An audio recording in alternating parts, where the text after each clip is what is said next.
A siren pierced the still, dark air in the living room. I shot upright out of my slumber, the rush of wind behind me making the dying embers dance in the low fire before me.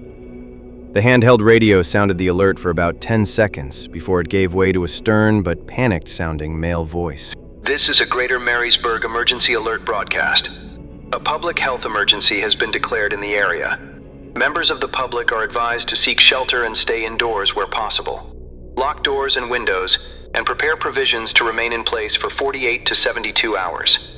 Reports of sporadic violence have been received in multiple locations around the county, and individuals behaving erratically should not be approached or interacted with. This has been an emergency alert. Every hair on my body stood to attention. I had never heard a civilian alert sounding like this in my entire life. The closest comparison I had was the incoming missile alerts we received during training exercises on the ships I crewed in the Navy. Was this why the power was out, I thought? Had something happened, or had someone intentionally killed the grid for some reason? I didn't even think I had enough supplies in the house to last for 3 days. Regardless, I did not like the sound of what I had just heard, and I sprang into action. I grabbed the flashlight and dashed upstairs to the room with the leaky roof that had once served as an office before my mother died. I yanked open the door of an old oak armoire, the only furniture in the room, kicking aside the buckets surrounding it from the leak. I groped along the top shelf and retrieved an old rifle, chambered in .308. It was about as decrepit as the house it sat in and hadn't been fired in years, but I was confident that it was still serviceable. I grabbed the box of ammunition, gun oil, and a few rags and headed back to the dim, flickering candlelight of the kitchen. I laid the gun on the countertop and set about breathing fresh life into its firing mechanism. It didn't take long. I had field-stripped a rifle more times than I could remember whilst in service, and my experienced hands manipulated the bolt from sheer muscle memory alone. I was only disturbed a few times by more banging in the distance, which I again put down to vehicles backfiring or something. Once the rifle was clean, I shouldered the stock and looked down the iron sights before loading a clip into the waiting chamber. Just as I was finishing up and admiring my handiwork, I heard a blood-curdling scream come from outside. I bolted. I'd never heard anything sound as pained and desperate.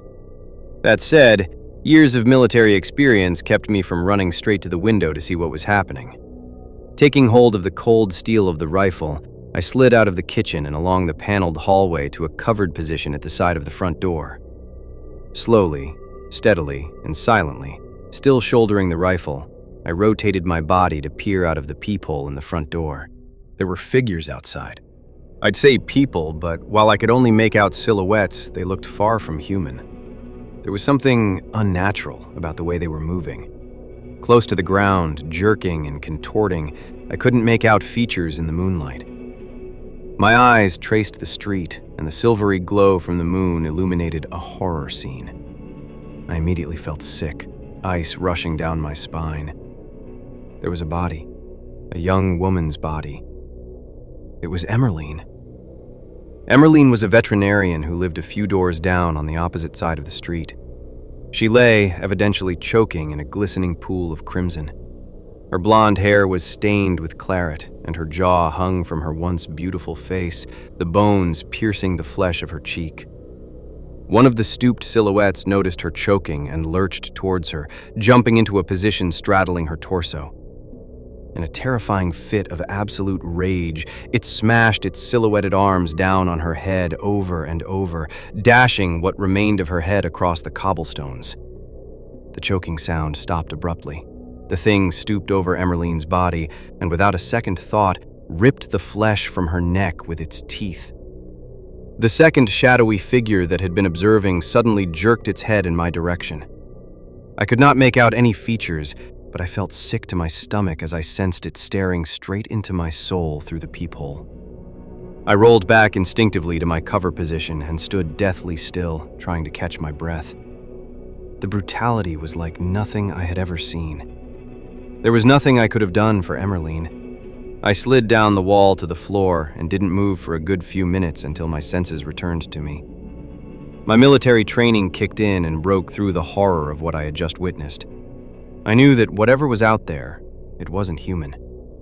To do what it did to Emerline's head with its bare hands, I shuddered. I knew it was safest to avoid it entirely. I moved quickly and silently back to the kitchen, where I snuffed out each of the candles in turn. I checked the battery-powered clock on the wall. It was 10:32 p.m. I knew the sun wouldn't make an appearance again for at least 8 hours, and I had no way of calling for help. Based on the alert I'd heard and what I'd just witnessed, I didn't think the power would be coming back on anytime soon. Not that I felt it would be safe to turn the lights on and draw attention to myself, even if it did. Suddenly, in the distance, I heard the same banging noise I'd heard earlier in the evening. It was closer now, though, and had the distinctive rattle of automatic gunfire. It was accompanied by more screaming, which seemed to echo down the street. Whatever was happening out there sounded like it was happening all over town. I jolted. A distinctive thud echoed around the house. And another. It was unmistakably the sound of fists hitting glass. I shouldered the rifle and moved toward the noise. It was coming from the living room. No sooner had I turned through the doorway did the thud turn into an ear-splitting crack and smash as one of the silhouetted figures exploded headfirst through the sash window, sending glass shards flying everywhere. Instinctively, I raised the rifle and adopted a firing position, solidifying my stance for what was to come. The silhouette wasn't a silhouette anymore.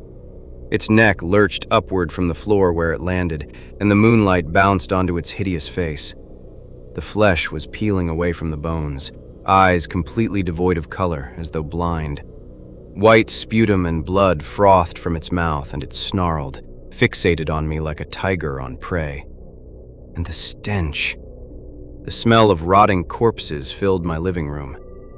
It let rip a blood-curdling snarl, and its whole body snapped upward from the waist with unnatural flexibility and an almighty crack of its bones. The thing started to crawl towards me at speed, dragging itself along the floor with immense power. In sheer terror, I pulled the trigger. The air filled with gunpowder and ringing as a bullet exploded out of the barrel and slammed straight into the neck of the creature. It severed the carotid artery and blood sprayed from the wound. But the shot didn't stop it. It knocked the creature back a few feet, where it reared and roared and came at me with fresh fury. I fired again. This time, my bullet met its mark. It smashed straight through this thing's face, exploding out of the cheek. The creature hit the floor, but it was still snarling. It couldn't move, but the arms still furiously smashed about, trying to drag the body toward me. I instinctively rose from my firing position, made 2 quick strides across the room and fired one last round directly through the brain. With a death croak, the thing twitched, went limp, and then was still. I let out a terrified breath, but the relief didn't last long. A brief interval of silence was followed by the sound of wood splitting and a gargantuan crash from above as a roof joist fell and collapsed into the upstairs floor. I spun and instinctively dashed up the stairs, rifle at the ready. It was only as I reached the upstairs landing and heard movement in that old office room that I remembered the box of ammunition still sitting on the kitchen counter downstairs. I was empty. I froze in sheer terror as the old office door exploded off its hinges and a cloud of dust engulfed the landing. There was an ear-splitting shriek, and another thing came sprinting through the dust, snarling, death on its face. It cleared the distance in just 3 strides, and I held the empty rifle up to try to push the creature back. I stumbled as it collided with the steel barrel, arms flailing towards me. It spat blood and sputum as it bobbed and weaved, trying to sink its teeth into my neck, my arm, any part it could latch onto. A deadly tussle ensued, and I used all my strength to avoid the thing sinking its teeth into me. It dug in and slammed me back against the wall at the top of the stairs. I thought this was it. Then I realized. The stairs. Something in the back of my head remembered learning about body weight in hand-to-hand combat training in the military. I summoned all of my strength and timed the bob and weave of the creature's bite attacks. As it came in for my neck, I raised the rifle barrel, and it latched down with its frothing jaw. I hooked my foot behind its leg and shoved with all of my might, twisting my torso to take advantage of the thing's dead weight. I rotated on the spot and twisted the creature. It lost footing, arms flailing, and went flying backwards down the stairs, its skull cracking loudly off several step edges. It landed in a bloody pile at the bottom of the staircase, still snarling but seemingly unable to move for its snapped limbs. I seized the moment and flew down the stairs after it, silencing its snarls with a well-placed rifle butt to the skull, crushing the thing's head with a loud splat. It, too, let out a final death croak and then went still. I stepped quickly over the body and the forming pool of blood, returned to the kitchen, and instinctively loaded a fresh clip of bullets. Then I sunk to the floor in despair and took stock of events. I'd never actually killed a person. God knows what had possessed these two things to act how they did, but they were clearly human. Certainly at one point, anyway. Sure, I'd drilled it many times in the military, but being in the Navy, I'd never actually seen death up close like that. I didn't feel guilty. It was self-defense, after all. I did feel sickened, though. But it was all overridden by the sheer sense of terror coursing through my body. It took me a good 10 minutes to compose myself and organize my thoughts after that ordeal. I decided that my house clearly wasn't safe. Not to mention the smashed window, there was now a gaping hole in the roof through which I could hear the rain pouring and water starting to trickle down the stairs and pool in the hallway. These creatures, if there were more of them, clearly had no issue climbing onto a roof, so that hole was declaring open season on me. I didn't have infinite ammunition either, nor much food in the house. No, staying put was no good, I decided. I needed to get mobile, despite what that radio alert had said. I needed to find some sort of defensible structure where I could put some good, solid brick or concrete between myself and whatever was going on outside. The night air was still punctuated by the occasional backdrop of gunfire and screams, so I wagered whatever happened here was happening everywhere. I started to wish that I had the support of a group or some friends in the area to rely on, but alas, I was all alone to face whatever came. From my position on the kitchen floor, I glanced at the clock on the wall. It read 11:25 p.m. I reckoned the sun would be up in about 7 hours. I weighed the pros and cons of trying to wait out the night at my house versus leaving straight away. Much as I wanted to run from the place and not look back, I decided that it would be sensible to wait until daylight to move. I needed to get out of the open sardine can that was my house to somewhere safer, though. I rose to my feet, scooped up the box of ammunition, my flashlight, and the wind-up radio, and headed down into the basement. The basement had only one entrance that led into the kitchen from under the stairs. Besides that, there was a small, single window at roof level. Once I was through the basement door, I grabbed some ratchet straps from a box and bound the door handle, securing it to a floor pillar so it could not be turned. The door was thick oak and gave me some confidence that it would withstand a beating should anything else arrive in my house with bad intentions. I then grabbed a spare piece of plywood I had leaned against a wall and secured it over the small window. It wouldn't stop anything trying to get through the glass, but I hoped it would eliminate any chance of my movements being spotted by anything outside and give me a bit of breathing room. I reckoned the window could be used as my exit the next morning. Once the basement was secured, I rummaged around in piles of junk until I found an old storage tote which I could upturn as a makeshift seat. I sat down, gun at the ready in my lap, and became silent. Stealth was my friend. Outside, the night continued to be punctuated by distant gunshots and perhaps even some sort of explosion in the far distance. Unable to shut my mind off, I fumbled in the darkness with the wind-up radio, ensuring the volume was whisper quiet before powering it on. A new alert was playing on repeat. This is an emergency alert from the Greater Marysburg Police Department. Please be advised that we are dealing with multiple reports of erratic and violent behavior in various locations around the county. Please follow advice from public health officials to take shelter indoors and not approach unknown individuals behaving unusually. Should individuals find themselves unable to shelter, a quarantine zone is being established at Marysburg Police Department, and civilians should make their way there urgently, avoiding unnecessary contact with others.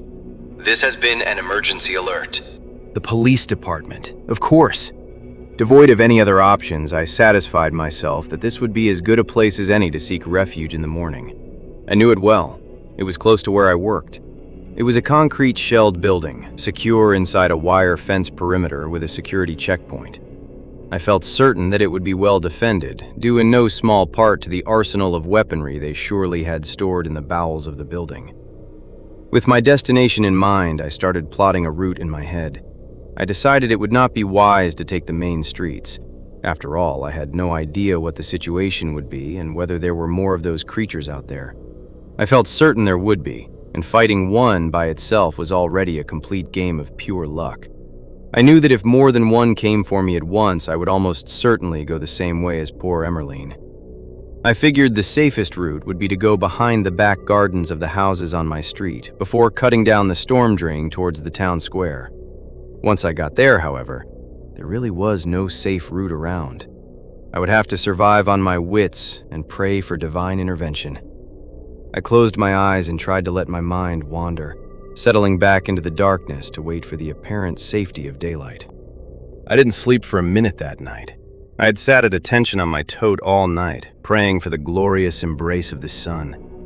When the clock had hit 6 a.m., I had slid aside the plywood covering to the basement window and counted minutes as the darkness turned to gray, which in turn gave way to a misty morning sky flooded rust red with dust.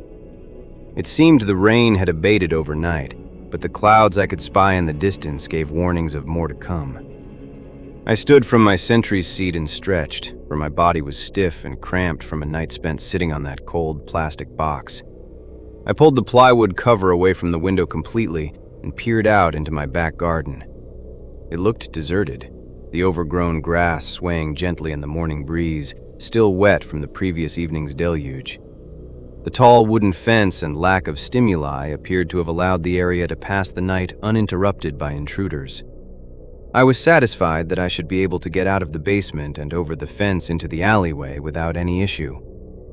I walked back over to the camping gear on the shelf and plucked out a tattered canvas backpack, which I stuffed with my flashlight and radio, as well as an old coat I found hanging on a coat hook in the corner. Scooping up the rifle and slinging the bag over my shoulder, I slipped the remainder of my ammunition into my pocket and headed for the window. I gave one last glance to the basement and hoped I would be back soon before sliding open the glass pane and climbing onto my stomach through the small opening. Once free from the belly of my house, I pushed myself to my feet and slipped quietly across the garden. I found footing on a large plant pot and gripped the top of the privacy fence, using my momentum to push up and swing my leg over the top. I lost my footing and slipped, crashing down on the other side of the fence with a smack which took the wind out of my lungs. Shit, I thought. That was much too loud. I stayed low on the other side of the fence, scanning frantically for any sign that the noise had attracted attention. Mercifully, the long, cobbled alleyway remained silent in the morning mist. I gathered myself to my feet and began moving east down the alley, passing quickly by the back gardens of my neighbors. I found myself wondering absently if anyone was home. Were they safe? I certainly wasn't going to risk myself to find out. Not for people who looked down on my run-down home and barely gave me a courteous nod if they ran into me. Reaching the end of the alley unhindered, I emerged onto the main thoroughfare that dissected my street in the direction of the town square. It was a 4-lane road, much too wide for my liking, although it was far from empty. Abandoned cars adorned the tarmac with doors open and some lights still turned on. One had crashed into a fire hydrant which was still gushing a weak stream of water into the air beside the vehicle. I wondered about the possibility of taking a car from the street, but I had no idea how to hotwire one. Most of these cars were newer models anyway, and I didn't want to risk myself out in the open searching vehicle after vehicle in the hope of finding a set of keys left behind by the owner. I scanned the street, and it seemed devoid of life. I moved low and quickly, crossing in the direction of the spiral concrete steps that led away from the opposite side down into the storm drain. As I stepped onto the top step, a sound stopped me in my tracks. There was a gurgling, bubbling sound coming from further down the curved steps. I raised the rifle and edged slowly down the outside edge, iron sights fixed ahead of me. As I rounded the descending corner, my gun lowered in shock. There was a man collapsed on the steps, his back propped up against the metal railing. His head hung limp, his sullen eyes staring at the floor in front of him. As I approached, his head turned to face me. His dark Caribbean face was covered in claret, and he was struggling to breathe. I rushed forwards toward him, dropping the rifle to my side. He tried to raise a weak arm toward me, but couldn't find the strength. I crouched beside him. "My name is Marcus. What happened to you?" I whispered, hushed but urgent. "They came in the night," he croaked. "My wife, my son." His voice faded, but I understood the situation. Clearly, his family had not been as lucky as I had. This man needed my help, and quickly. "I'm going to try and help you. What is your name?" I asked, as I started to unbutton the man's jacket, looking for injuries I might be able to treat. George, the man managed weakly. "I was trying to leave with my family. They came at the car. They took..." His voice faded again. I figured the rest. "How did you get injured?" I asked, although I already suspected I knew. I'd unbuttoned the man's shirt, and he had a large metal shard stuck into his abdomen. It was oozing blood, but the object seemed to be plugging the bleeding, for the most part anyway. "Car crash," George gasped. "I crawled from the main road. They took them from the wreckage." "I can't remove this thing," I explained to George, my military training reminding me of the importance of not pulling things out of puncture wounds without proper kit to stem the bleeding afterwards. "Do you think you can stand if I help you?" The hopeless-looking man gazed into my eyes, scanning as though wondering whether he could trust me, wondering whether he even wanted to trust me, or whether he had given up on life altogether and would rather I leave him here to die. "I can try," George said. I took his arm carefully, wrapped it around my neck, and pulled him into a standing position. As he straightened up, he let out a loud moan as fresh blood oozed from his impalement wound. "You have to keep quiet," I chastised. "I know it hurts, but any noise could attract those things to us." Thinking quick, I tore at the stitches on my old coat, ripping free one of the arms. I folded it and gave it to George to bite down on. He buried his teeth in the fabric. His grunts silenced, and we started to move. "I'm heading for the police station," I told George quietly, as we descended the rest of the steps into the storm drain. "They will have medical supplies there too. I'm sure someone there will be able to help take that thing out." I pointed to the shard sticking out of his stomach. George nodded, near unable to speak with the sleeve crammed into his mouth. We managed to get to the bottom of the stairs and into the storm drain. It was empty down here, just 3 tall walls of concrete with a stream of water running down the middle. I felt sorry for George. I did not want to abandon him, but it was going to take every ounce of strength that the man had left to make it the couple of miles to the police station. We started to walk slowly in the direction of town. George was like a limp weight, and I was struggling to support him. Standing over 6 feet tall, he must have weighed at least 250 pounds, and his legs seemed devoid of any strength. About 15 minutes later, we were nearing the end of the storm drain passage where the water flowed into a tunnel and went underground. I was grateful that our journey had been uneventful. There were stairs to the right-hand side which led up to the town square. I turned to George. "I need to go up and check it out before I bring you up." George nodded in agreement. He removed the sleeve from his mouth. "Thank you, Marcus," he said. His face was pale, and I was concerned about his blood loss. I didn't know what I would do if he went into cardiac arrest halfway to the police station. I shrugged the thought off as I eased him down onto the ground and into a sitting position with his back against the wall of the storm drain. I had no medical equipment. If he died, he died. I was doing everything I could to save him. I held my finger up to my lips. "Keep quiet. Don't move," I said to George. "I'm not going anywhere," he groaned, cradling his abdomen in his arms. He stuck the sleeve back between his teeth and rested back against the wall. I pulled the rifle back into my hands, enormously grateful to be bearing its meager 10 pounds as opposed to George's great mass. Turning on my heel, I ascended the steps out of the storm drain, gun at the ready. As I approached the top of the staircase, I dropped lower to the floor and peeked out over the top step. What happens next is where Marcus's journey through Marysburg really begins. You've just listened to an excerpt from my first full-length zombie apocalypse novel, Variant B. If you'd like to continue the story, the full novel is available now in paperback, on Kindle, and through Kindle Unlimited. I've put links to both Amazon US and Amazon UK at the top of the description and in the pinned comment. This channel isn't turning into one long advert for the book either. There are plenty more original Outbreak archive stories on the way. But if you enjoyed Marcus's first night in Marysburg and decide to continue his story, thank you. It genuinely means a lot.